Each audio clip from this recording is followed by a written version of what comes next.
आप जी जो साधना कर रहे हो अन्य देवी देवताओं के पूर्ण परमात्मा की भक्ति ना करके किसी भी ब्रह्म की सरपुरुष की अक्षर पुरुष की ब्रह्मा विष्णु महेश की या दुर्गा या निरंजन की, तो ये तो ऐसी साधना है जैसे कोई किसान ऊंचे स्थान पर थली पर, पहले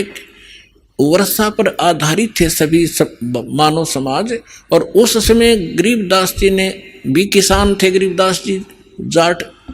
ग्रुप में जाट जाति से थे और अपने वहाँ के साथी जो किसान थे उनको भी समझाना था। इसलिए बता रहे हैं कि जो मैं भक्ति बता रहा हूँ जिस भगवान की, उसकी साधना ना करके आप अन्य जो साधना कर रहे हो ऐसी है जैसे ऊंची थलियों पर ऊंचे स्थानों पर बीज बो दिया, खेती कर ली, और जब थोड़ी बहुत वर्षा हुई तो वो उस थलियों का पानी एक समतल स्थल पर, डहर बोलते थे उसको, डहर, वहां आकर इकट्ठा हो जाता था और उस स्थान को, डहर के अंदर पानी वर्षा भी और आसपास के ऊंचे क्षेत्र का उसी में आ जाता था। और उसमें जब बोई जाती थी फसल, जैसे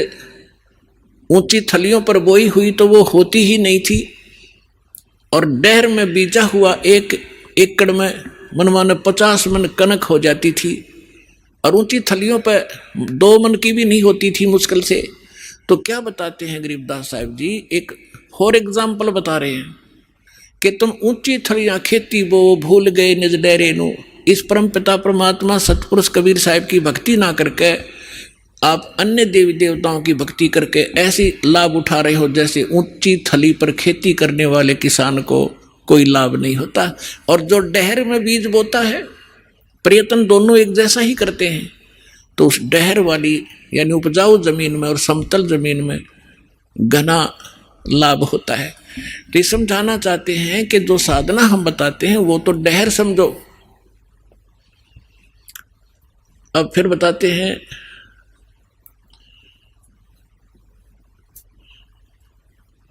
गोता मारू स्वर्ग में जा बैठू पाताले, गरीबदास ढूंढता फेरूं अपने हीरे मोती लाल, चारों युग में मेरे संत पुकारे और कूक कहा हम हेल रे, हीरे माणिक मोती बरस ये जग चुगता ढेल रे। अब परमात्मा कबीर जी से प्राप्त ज्ञान को कैसे विश्लेषण कर रहे हैं गरीबदास जी। कबीर साहब बता रहे हैं कि चारों युगों में मैं आया, अच्छी आत्माओं को मिला, उनको तत्व ज्ञान और यथार्थ स्थान से परिचित करवाया, सतभक्ति से परिचित कराया, और ये चारों युग में संत पुकारे और कूक कहा हम हेल रे,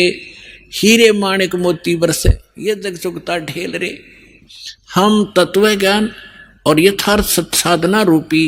हीरे मोती लालों को बखेर रहे हैं, और आप जी इस ज्ञान से परिचित ना होने के कारण इन लाल और हीरे मोतियों को ग्रहण ना करके कंकर पत्थर, आन उपासना रूपी कंकर पत्थर इकट्ठे कर रहे हो, जो तुम्हें बाद में कोई लाभ नहीं देगी।